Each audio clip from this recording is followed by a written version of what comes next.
From Middle-earth to the dystopian streets of Mega City 1, Karl Urban has carved his way through Hollywood's toughest roles. But how did this New Zealand-born actor rise to the top, fall into the shadows, and then make a triumphant return?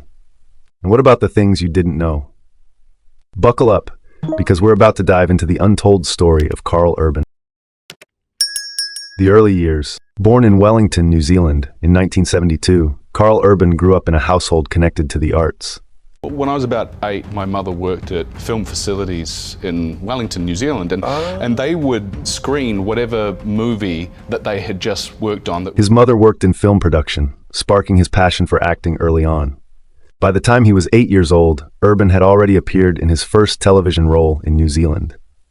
Despite this promising start, Urban almost gave up acting after high school. He seriously considered a career in law. But as he said in interviews, the acting bug never left him. After some smaller roles on New Zealand television, Urban decided to pursue a career in Hollywood, but it was far from an overnight success. Like many aspiring actors, he had to work hard for his big break. Breakthrough roles. Karl Urban's first major international role came when he was cast as Éomer in the Lord of the Rings trilogy. His performance as the fierce horse-riding warrior of Rohan put him on the global map. Urban's portrayal stood out amidst a star-studded cast, and Hollywood started paying attention. Not long after, he was cast in the Chronicles of Riddick alongside Vin Diesel. This role further cemented Urban as a versatile actor, able to shift between fantasy and sci-fi with ease. He had officially made it in Hollywood, gaining a reputation as a strong character actor. But even with these breakout roles, a strange turn was about to come. The fall, the drought years. Between 2005 and 2011, Urban's career hit a curious slump. Despite his success in big franchises like The Lord of the Rings, the significant, career-defining roles seemed to elude him. It was a tough time for Urban, and it felt like he was falling off the radar. During this period, Urban took on roles in smaller films like Pathfinder and Soon the Darkness, but neither reached the heights of his earlier successes. Some say it was a mix of bad luck and poor timing, while others think Hollywood politics were at play. For a while, it looked like Karl Urban's star might dim. The comeback, Dredd and Star Trek. Then came Dredd in 2012, the reboot of the Judge Dredd franchise. While the movie didn't crush the box office, it became a cult hit, largely due to Urban's performance as the helmeted law enforcer. In a move that impressed many, Urban refused to remove the helmet for the entire film, staying true to the original comic book character. A bold decision in an industry where actors usually want their faces to be seen.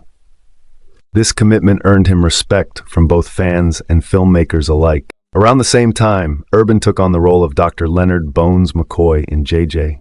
Abrams' Star Trek reboot. As Dr. McCoy, Urban tapped into a perfect blend of humor, grumpiness, and heart, making him a standout in a cast filled with big names. These two roles marked a turning point in his career, bringing him back into the Hollywood spotlight. Surprising facts about Karl Urban. Now that we've covered the highlights, let's dive into some fun facts about Karl Urban. Things you probably didn't know. He's a hardcore gamer. Urban has admitted that he's a huge gamer, often spending his downtime playing video games. He's a big fan of World of Warcraft and other titles. In fact, he's mentioned that he'd love to voice a character in a major video game franchise. Maybe we'll see him in one soon. He did his own stunts in Dredd. In Dredd, Urban took on most of his own stunts. That's right, he didn't rely on a stunt double for much of the intense action. Urban wanted to fully immerse himself in the role and insisted on doing the physical work himself. He's a metalhead. Karl Urban is a big fan of heavy metal music. To get into character for certain intense scenes, he said that he listens to bands like Metallica and Slayer.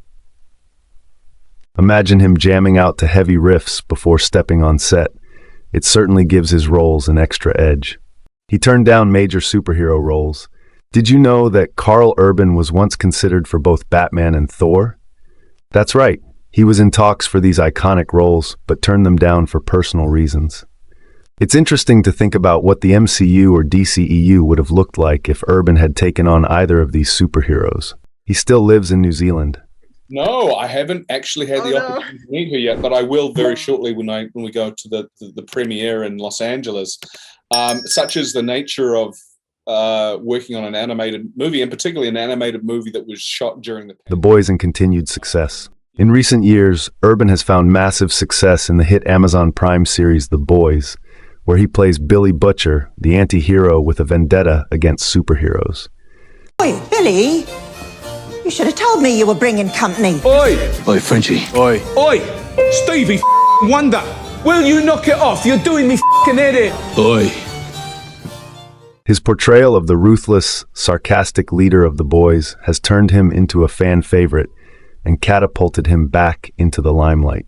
Urban's role as Butcher has solidified him as one of television's biggest stars, proving that he's still a force to be reckoned with in the industry. Whether he's fighting corrupt superheroes or battling orcs, Urban's versatility and talent are undeniable.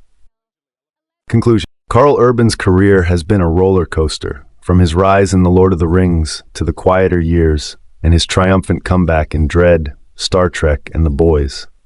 One thing is clear, he's not done yet. So whether you're a fan of his earlier roles or you're just discovering him now, Karl Urban's journey is far from over. With his passion for his craft and his ability to reinvent himself, we can only imagine what exciting roles are coming next. Thanks for watching.